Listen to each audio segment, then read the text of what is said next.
예수께서 나가사 습관을 따라 감람산에 가시매 제자들도 따라갔더니 그곳에 이르러 그들에게 이르시되 유혹에 빠지지 않게 기도하라 하시고 그들을 떠나 돌 던질 만큼 가서 무릎을 꿇고 기도하여 이르시되 아버지여, 만일 아버지의 뜻이거든 이 잔을 내게서 옮기시옵소서.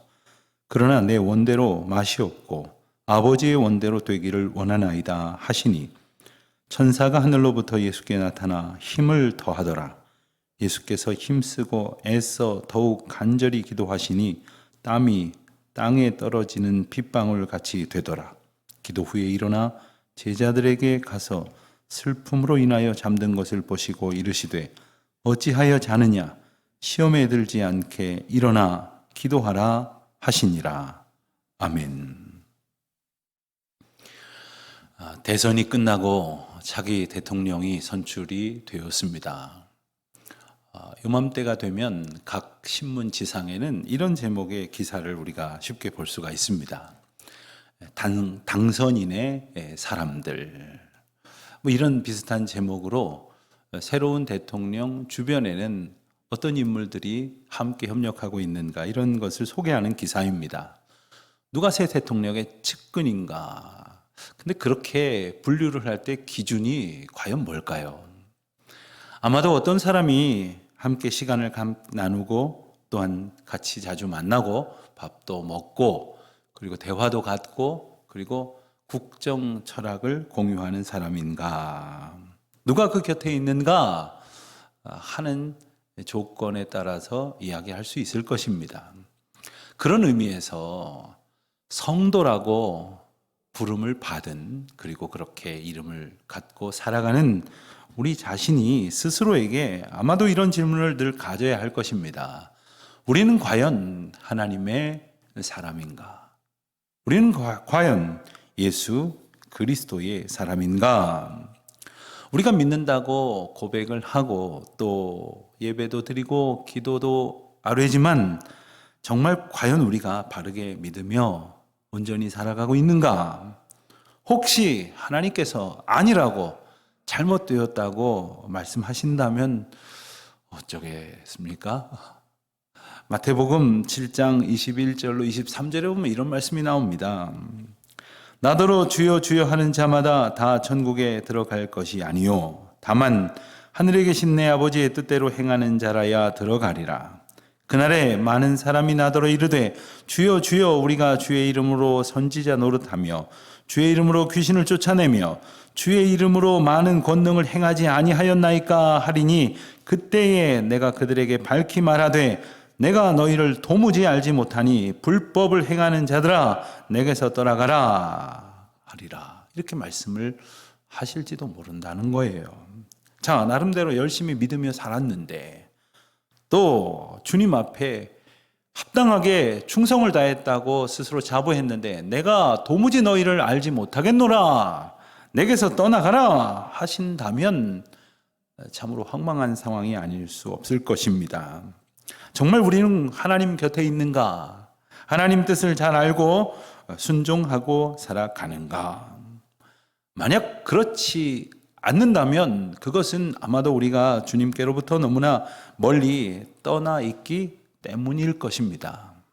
야고보서 4장 8절 말씀을 보면 하나님을 가까이 하라, 그리하면 너희를 가까이 하시리라. 이렇게 은혜의 비결을 일러 주십니다. 그리고 오늘 본문 말씀에서 예수님께서는 기도를 통하여 하나님께 가까이, 그리고 그 뜻을 헤아리며 준행하며 주님의 은혜로 주시는 그 힘을 얻는 놀라운 은혜의 비결을 우리에게 일러 주십니다. 사실 기독교 신앙을 갖고 있든지 그렇지 않든지 간에 인간은 누구나 기도하는 존재라고 말할 수 있습니다. 예컨대 아주 위급한 상황이 내게 닥치면, 혹 내가 중병에 걸렸거나 내 주변에 있는 사랑하는 가족이나 지인들이 급작스러운 어려움에 닥쳤을 때, 또는 하늘이 무너져 내리는 듯한 고난과 역경 앞에 처하게 됐을 때에 사람은 누구나 절절한 심정으로 하나님을 찾습니다. 어쩌면 우리 중 가운데의 많은 분들은 그러한 경험이 전심을 다해 하나님을 구했던 첫 번째 기도였을지도 모르겠습니다. 그 전까지는 주님께 별 관심도 두지 않았다가 어려운 일을 만나게 되니까 하나님의 절대적인 능력에 힘을 입어서 그 시련을 극복하고자 몸부림치게 되었다면 이것은 아마도 인간 누구나 갖는 본성적 열망이라 할 것입니다.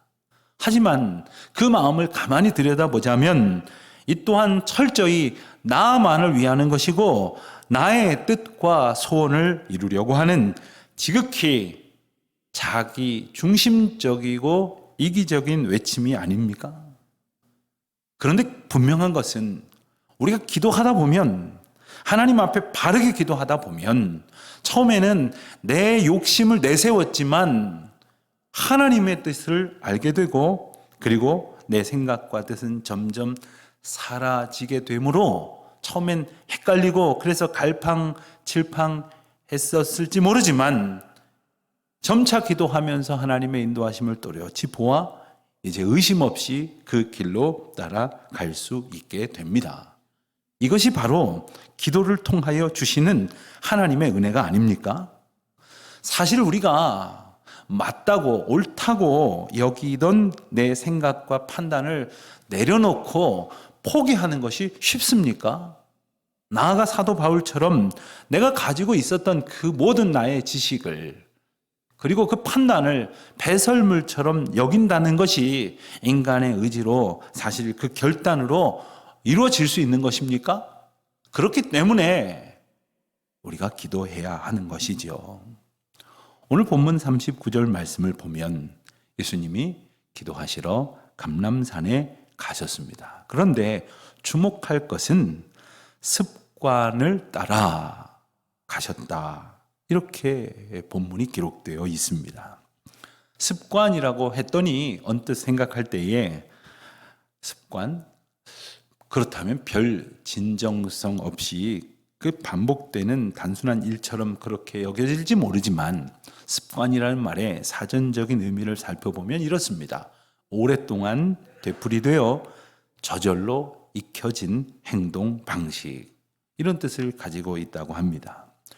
헬라어 원어로도 에도스라고 하는 단어가 이 본문에 사용이 됐는데 이 또한 익숙한 행동이다 하는 의미를 담고 있습니다.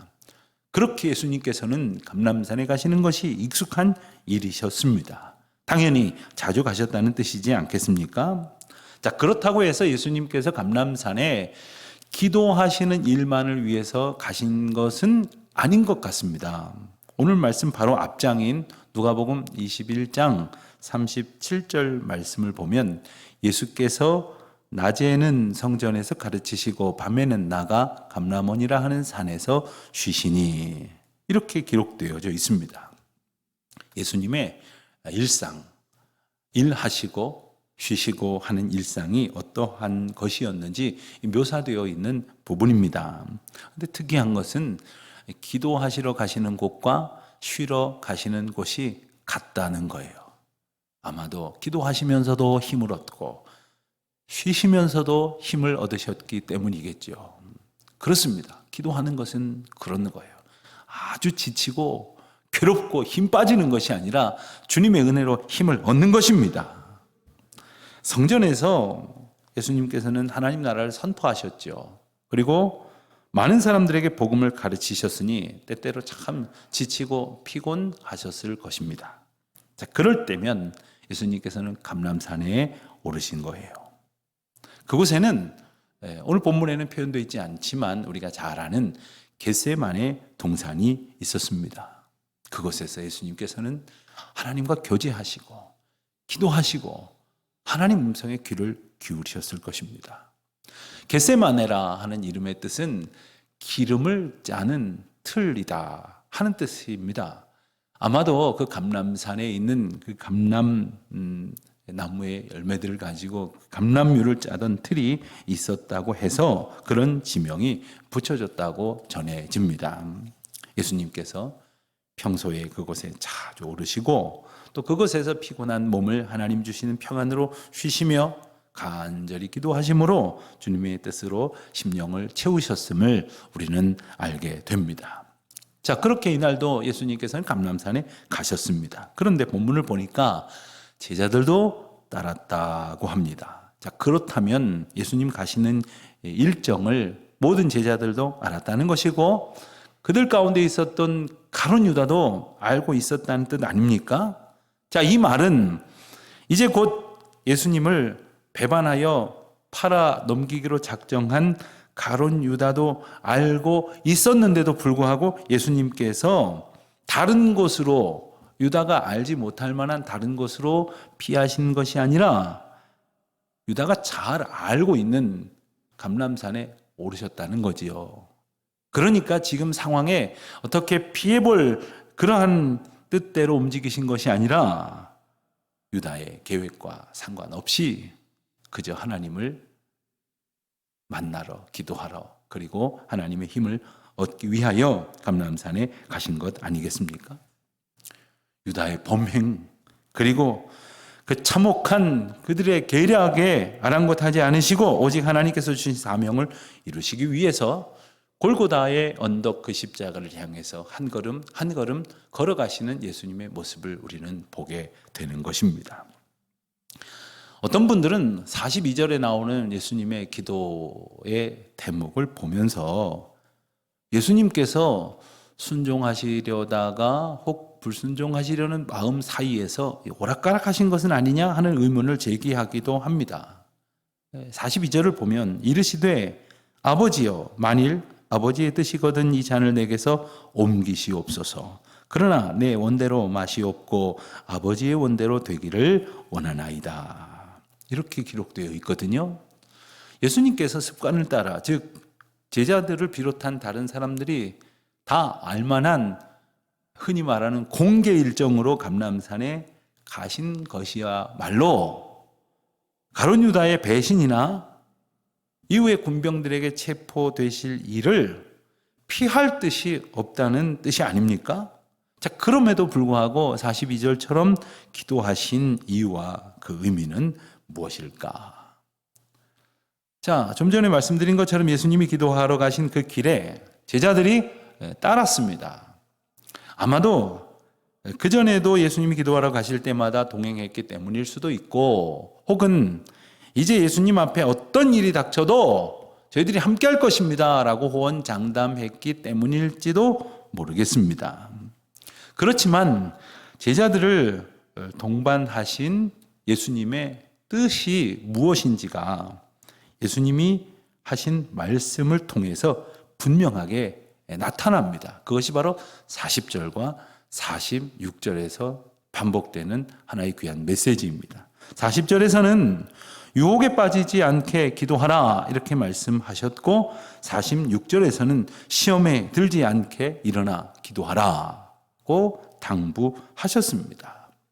40절과 46절에는 유혹과 시험이라는 단어로 달리 표현이 되었지만 이것은 페이라스모스라고 하는 같은 헬라어를 반복을 피해 다르게 번역했을 뿐입니다. 같은 의미입니다. 자, 그렇다면 무슨 유혹, 어떤 시험을 말씀하시는 것일까? 우선 이 유혹은 이제 곧 예수님께서 제자들 곁을 떠나게 되심으로 인하여 더 이상 예수님과 함께 하지 못하게 될 제자들이, 그리고 오고 오는 모든 성도들이 걸어가야 할 믿음의 길에서 맞닥뜨릴 시험을 뜻합니다. 자, 그 시험이 뭘까요? 우선 가깝게 생각을 해보면 예수님이 체포되신 일 이후에 벌어질 재판과 그리고 처형의 과정을 떠올릴 수가 있습니다. 하지만 이것은 단지 그 사건으로 끝나는 것이 아니라 예수님과 이스라엘 그리고 온 세상을 향해서 다가오는 큰 시험의 서곡에 불과하다, 이렇게도 말할 수 있을 것입니다. 오늘 본문 뒤에 나오는 53절 하반절에 보면 예수님께서 자신을 체포하러 온 무리들에게 이렇게 말씀을 하십니다. 제가 표준 세번역으로 읽어드리겠습니다. 지금은 너희의 때요, 어둠의 권세가 판을 치는 때다. 그렇습니다. 예수님께서 선포하셨듯이 세상은 어둠의 권세가 판을 치는 형편입니다. 그 가운데에서 우리가 빛의 자녀로 산다는 것은 결코 간단한 일이 아닙니다. 수많은 시험과 유혹 앞에 끝없이 맞닥뜨려야 하는 험난한 여정이 될런지도 모릅니다. 그렇지만 그것으로 끝나는 것이 아니라 예수님께서 일러주신 유혹과 시험에는 그것보다 더 중요한 뜻이 있습니다. 그리고 그것은 바로 이제 우리 모든 성도들이 신앙의 길에서 맞닥뜨릴 끝없는 과정이기도 할 것입니다. 여러분, 성경에 소개되는 많은 시험과 유혹이 있습니다. 그 가운데 제일 먼저 등장하는 것이 무엇일까요? 그렇습니다. 우리가 짐작하는 대로 창세기 첫머리에 나오는 이 선악과 이야기에 그 유혹이 담겨져 있습니다. 하나님께서는 선악과를 금하셨지 않습니까? 그런데 뱀이 여자에게 창세기 3장 5절을 보면 이렇게 유혹을 합니다. 너희가 그것을 먹는 날에는 너희 눈이 밝아져 하나님과 같이 되어 선악을 알 줄 하나님이 아심이니라. 이 뱀이 아주 교묘한 거짓말로 하와와 아담을 유혹을 합니다. 그리고 그 유혹의 핵심은 바로 하나님과 같이 된다는 거예요. 하나님과 같이 되면 하나님께 순종할 이유가 뭐가 있겠습니까? 그러니까 인간으로 하여금 하나님께 불순종하게 하기 위하여 하나님과 같이 된다, 이런 말도 안 되는 생각을 충동질하고, 그래서 그 유혹에 빠져서 자기 마음대로 자기 생각대로 하게 하려는 것, 이것이 인간을 향한 첫 번째 유혹이었습니다. 여러분, 인간이 우리가 뭐든지 내 마음대로 하면 된다라고 할 수 있는 그런 존재가 된다는 것은 참 달콤한 유혹 아닙니까? 내 마음대로 해도 된다는데 말이에요. 누구에게도 얽매이지 않고 내 스스로 모든 것을 결정할 수 있으며 내가 모든 것을 알고 모든 것을 다 할 수 있는 능력을 가졌다는 것. 내가 하나님처럼 되게 한다고 하는 유혹, 그것에 넘어가고 말았습니다. 결국 아담과 하와는 하나님의 뜻을 저버렸고 자기들 생각한 대로 행동했죠. 그리고 그 결과로 하나님과 단절되고 말았습니다. 이 이야기의 상황을 살펴보면 사탄 마귀가 인간을 유혹할 때 하나님이 틀렸어, 그러니까 따라갈 필요 없어, 이런 식으로 시험한 것이 아니었습니다. 그 대신 너희 생각이 옳아, 너희도 하나님하고 다를 바가 없어, 그러니 너희가 생각하고 너희가 마음먹은 대로 해도 충분해 라고 유혹하는 거예요. 생각해 보십시오. 내가 맞다는데, 내 생각으로 충분하다는데 뭐 하나님 찾을 게 있습니까? 뭐 누구한테 묻고 의지할 게 뭐가 있겠습니까? 아까 잠시 말씀드린 것처럼 우리 교회 새 예배당의 건축이 하나님의 은혜와 여러분들의 기도 가운데 잘 진행이 되고 있습니다. 설계의 완결을 앞두고 저는 사실 좀 마음이 좀 점점 조급해지는 것이, 한 분이라도 더 많은 교회 건축을 경험한 다른 교회 목사님들이나 장로님들 그리고 전문가들의 조언을 좀 들음으로 좀 더 부족함을 이렇게 메워보고 싶은 마음이 제게 있습니다. 그래서 한 분이라도 더 만나보고 또 말씀을 듣느라고 여러 가지로 분주합니다.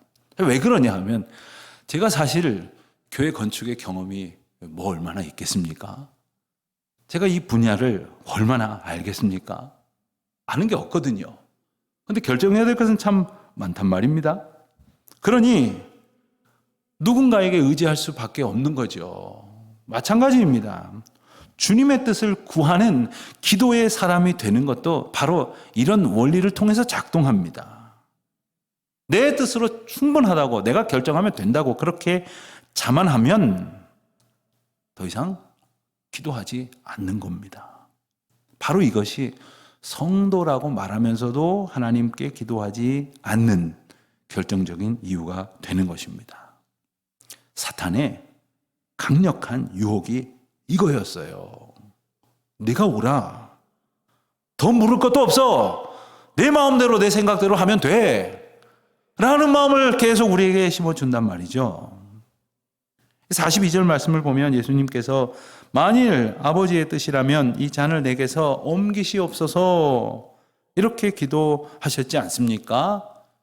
우리가 가만히 들여다보면 이렇게 기도하신 것은 예수님의 내면적 갈등을 그저 드러내신 것이 아니라 예수님의 뒤를 따라가겠노라 하는 제자들과 이 땅의 모든 그리스도인들이 장차 겪을 영적인 갈등과 연약한 마음의 형편을 우리로 보게 하시는 것이에요. 아무리 하나님의 뜻이라고 분명히 일러주신다고 해도 그 길이 십자가의 길이라고 한다면 여러분들은 예수님처럼 순종하실 수 있습니까? 그저 우리는 끝없이 내 만족과 소원의 성취를 위해서 하나님의 능력을 탐하는 이기적인 인생들 아닙니까? 그런 사람들이 어떻게 신실하게 주님의 뜻을 순종한단 말입니까? 42절 말씀을 좀 더 보면 아버지의 뜻이라면 이라는 표현에 이어서 내 원대로 마시옵고 아버지의 원대로 되기를 원합니다 하는 그러한 표현이 나옵니다. 자, 여기 보면 아버지의 뜻이 나오고 또 내 원이 나옵니다. 그러나 아버지의 원대로 되기를 구하고 있습니다. 그렇습니다. 사람은 다 자기 생각이 있어요. 자기 소원이 있단 말입니다. 그러나 기도하는 동안에 하나님의 뜻을, 하나님의 소원을 알게 된다는 거예요. 물론 처음에는 그저 내 소원만 중요해요. 그것만 있습니다. 하지만 우리가 하나님과 기도함으로 교통하는 가운데에 하나님의 살아계심을 알게 되죠. 그리고 하나님께서 우리에게 말씀하신 것과 또 그 뜻 가운데로 우리를 초청하여 인도하신다는 사실을 알게 됩니다. 그리고 마침내 우리를 향한 구원의 은혜와 생명의 사랑을 깨닫게 되는 거예요. 그래서 감격하면서 기꺼이 내 생각을 내어 던지고 다 내버리고 주님의 뜻대로 온 마음 다해 소원을 품고 살아갈 수 있도록 주님이 우리에게 믿음을 주시는 것입니다. 그럼 우리가 기도하는 것, 그 기도하는 것만이 내 뜻대로 되기를 고집하려는 유혹에서 벗어날 수 있게 해주세요. 이것은 이젠 할 수 없지 이런 포기나 체념이 아닙니다. 내 뜻이 있다니까요. 내 뜻도 괜찮아 보인다니까요. 그러나 과감하게 그것을 내려 던지고 하나님의 뜻, 하나님의 인도하시는 그 길만을 기뻐하며 순종할 수 있는 믿음을 얻게 하시는 것이 기도하는 주의 자녀들에게 주시는 하나님의 복인 것입니다. 사실 세상은, 하나님이 창조하신 이 세상은 전적으로 하나님의 창조 주권 가운데 있는 것 아닙니까? 그러니까 하나님이 다 다스리실 수 있고 다 다스리시는 것이지 않습니까? 그러니까 하나님의 뜻만 있으면 돼요. 어떻게 들리실지 모르겠지만 인간의 뜻이나 인간의 생각은 필요 없는 거예요.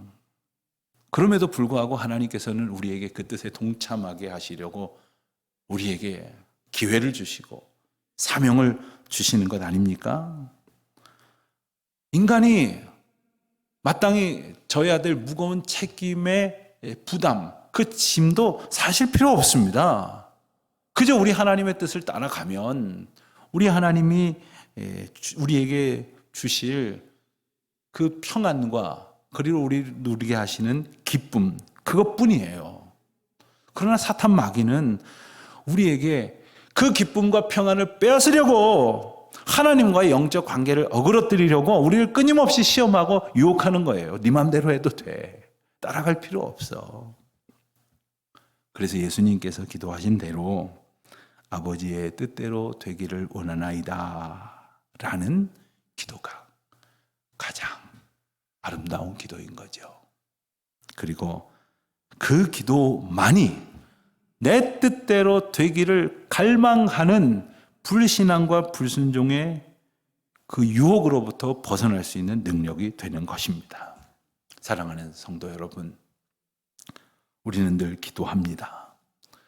비록 참 부족하지만 우리의 소원이 있기 때문에 여전히 기도합니다. 어떤 분들은 평소에 기도 별로 안 하시는 분들만 봐서 그런지 나는 기도 많이 해 이렇게 생각하시는 분들도 계시는지 모르겠습니다. 그러나 기도의 그 시간이나 그 내용이 많건 적건 간에 기도하는 우리의 내면을 잘 들여다보면 여전히 우리는 우리 욕망 그리고 우리의 소원, 내가 원하는 바를 들어달라고 떼쓰고 있는 것은 아닌지 겸손히 생각해 보아야 하지 않겠습니까? 예수님은 기도하시는 중에 하나님의 뜻을 분명히 알고 순종하고 자기 뜻 자기 마음대로 되기를 열망하는 사탄의 시험과 유혹을 이겨내는 기도의 의미를 우리에게 일깨워 주셨습니다. 왜냐하면 이제 이것이 바로 우리의 기도가 되어야 하기 때문이죠. 그래서 종국에는 내 뜻대로 되는 것이 아니라 아버지 하나님의 뜻대로 되는 것이 어떠한 것보다도 비교할 수 없을 만큼 더 큰 은혜임을 알게 하시는 것입니다. 자, 그렇게 기도하는 중에 43절에서 보는 대로 하나님께서는 천사를 보내셔서 예수님께 힘을 더하십니다. 그렇게 우리에게도 힘을 더하여 주실 줄 믿습니다. 힘 주셔서 더 기도하게 하십니다. 그러니 더 하나님 붙들게 하시고 더 하나님 뜻 알아가게 하십니다. 여러분, 예수님은 이 기도의 내용이 끝난 뒤에 바로 나오는 것처럼 체포되십니다.